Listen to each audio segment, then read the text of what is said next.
Holtz dies. I've chosen Falling Stars for a make that I've shown on Create & Craft. I've shown it on my Instagram, but I just think it's such a lovely process that we should be showing it live and showing you guys how to do it, because I've had a few questions on how, tips on how to make it. So we're going to be, as I say, using the Fallen Stars die. This is from chapter 3, and we're going to be making a kind of, we're coming up to Halloween, but this is a make that could be Halloween or it could not be Halloween. So it's multifaceted, but you'll see as we go on. So I'm starting with a glass jar.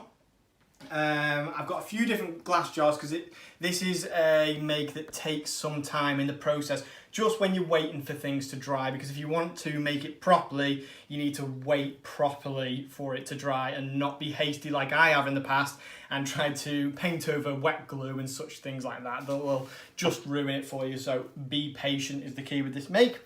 So I'm starting with this glass jar, just an ordinary glass jar. To get the label off it, I just soaked it in hot water and then peeled it off. It was really simple, and you can get it really clean using a scourer like that. So make sure that it's all smooth and clean.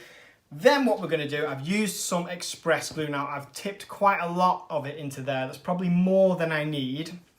And our express glue is quite sort of liquid as it is, but if we need to water it down and create a kind of Mod Podge type thing, we can just spray water in as we go until it's the right consistency. I'm going to take this brush here. So this is kind of a bit of a low quality brush, but I like that for this because the bristles are quite uneven. As it's a bit of a kind of grungy make because we're getting towards Halloween, I want to create texture when I put the glue on this jar, so this brush is ideal. I've got another one for when we're going to do the next process, but I'll show you that in a sec. So we are going to start by, I'm going to take this scrap piece of paper first because I want to keep this one clean for a while. I'm just going to take some of that glue and I'm going to cover the jar in the glue. I don't want it to be all smooth, as I've said. Just want to make sure every bit's covered. Imperfections are nice in this make because the process at the end when we're going to apply a bit of gilding wax is going to bring out all these imperfections, and when you have the imperfections against the die cut pieces, it just looks lovely and really intentional. So this is what I'm going to do. I'm going to do that all along, and then we're going to wait for that to dry. Now you can speed this process up using our heat tool. So try not to get it too close to the glass, because if glass is heated too much, it can be quite temperamental and break. So, but you can see there that the glue is starting to dry, and as it dries, it becomes clear, but you can still see those bits of texture on the glass. So I'm going to move that to one side because I have prepared another glass that has been fully painted with our glue solution. So that's what it looks like. You almost can't tell, but you can just about. I don't know if I tilt it towards the light here, you can see some streaks in it that are going to look lovely later. The next part, okay, so now this die is fantastic. And you might think, I've got a star die, but the beauty of this die is that the sizes of these stars all put together create a really lively piece. You can use this part as a mask if you're stenciling, or you could use this as the actual die cut piece on the front of your card or whatever you're making. Or you can, so this is the aperture, sorry, or you can take the little die cut stars, such as this, which is what I'm going to be doing. And I love the fact that when Tim's designed this die, he's thought about the sizes of the stars here and just how lively it looks when you put them all together. And I'm going to show you that now. I'll just show you how this cuts. So once through the big shot, and then if we're careful and we take it out, maybe the stars won't all go with it. So these are ready for just poking out. So it's quite handy really to have these all ready for me to just poke out with my pokey tool. So you can see they're falling out here. If I want to take a small star, I'll probably use my die pick, a big star. It'll just come out, get that with my fingers.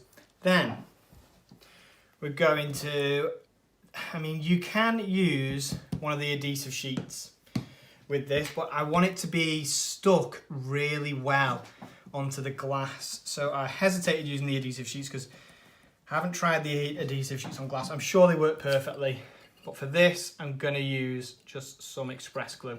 So I'm going to stick these stars randomly all over my make. So this is where the tweezers are going to come in handy, like so. Now, if you get glue splodges around the outside, that doesn't matter, again, because we're going to pick up all these imperfections later and it's going to look really nice. So the die also comes with some other sizes of stars. If you don't want to cut out many stars like I have, and you just want one or two, it also comes with those, which is a really great feature of this die. So I've included some of the bigger stars. Now I'm going to include some of the smaller ones. There we go. And the different sizes are going to start to look really cool. So again, I am going to put this to one side because I've prepared this one earlier. So there we have it. We have all these different sizes of stars on there. And they look really cool. I haven't used any of the smallest ones here, but now looking at it, I think that would have been nice. There's one there. So you don't have to do this next step. I just think it's a really cool idea.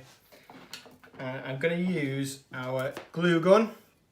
I've had it ready on the glue gun stand waiting, and I'm just going to create some little drips down the side of the jar, just like that.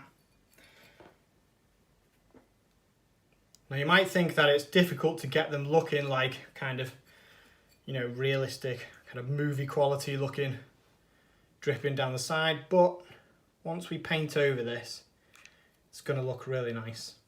So can you see there that we've just got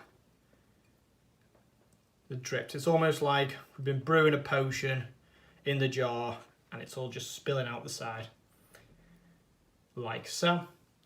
And then when this is dry, so that glue is going to dry really quickly, it's going to be ready to paint now. So I'm going to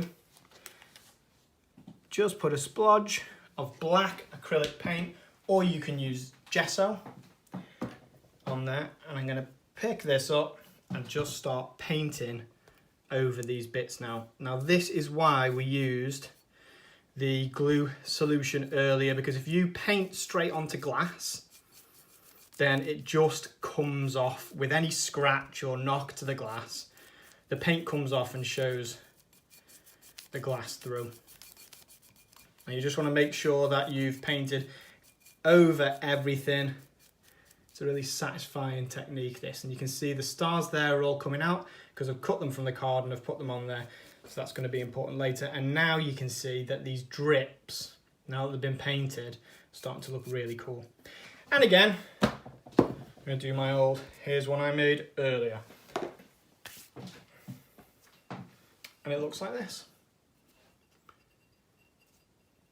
So, last but not least, I'm going to use a little bit of Gilding Wax. Now this stuff, there's an art to applying it. Just make sure it's on your finger, not too much though, take the excess off on here. This is quite dry, but it can be quite goopy. Just make sure you haven't got that much, and then we're going to start applying it. Now this is where you're going to see all those imperfections in the glass from the glue. They're going to come to life now with the Gilding Wax. And anything that's raised is going to be picked up and highlighted. So this is just such an easy thing that you can do that makes such a cool thing that you can keep or display for Halloween. It could be a Halloween treat jar. It could be a pen holder. It reminds me of something from the world of a particular boy wizard who I'm not going to mention the name of. But it's just something that's really cool, especially in a child's bedroom. There we are. And I've managed to do this without getting any paint on me for once, I think. I haven't properly checked. And sometimes the cats jump up on the table and stand in it and then walk it through everywhere. There we go. Now, as well as the silver, I've chosen to also just add a little bit of bronze gilding wax just to pick up a few little bits. Now, I'm really not going to apply much of this. This is just something for the light to catch. Just in a few key areas.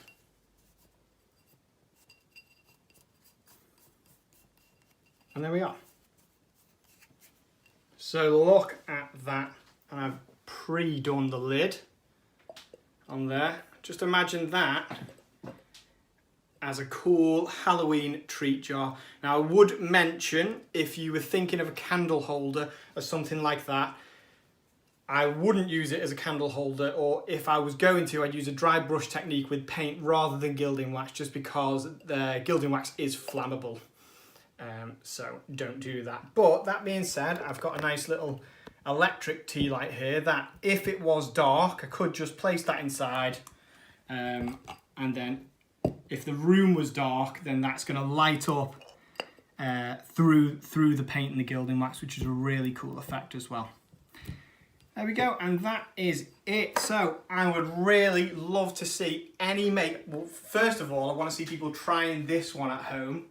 Have a look at my blog and my Instagram, and just there are instructions on there for how to do this if you don't want to watch the video back. But yeah, have a go at it at home. And also I want to see what other things that you can come up with using the Fallen Stars die set. So thank you very much, and I'll see you next time.